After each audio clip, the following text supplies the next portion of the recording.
Uptown Swing, level 3. Annie, J Money. We did more variations. We started with some review.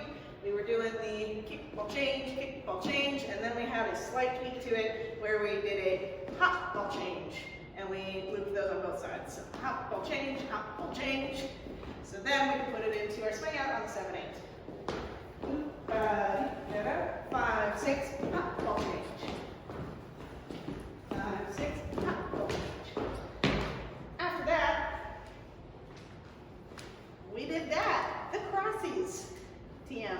And that happens on 1, 2. And we practice doing this and using your hips to really snap it around. Let's try this. 5, 6, 7, 8, 1, 2. Do that. 1, 2. All right, and the last thing we did was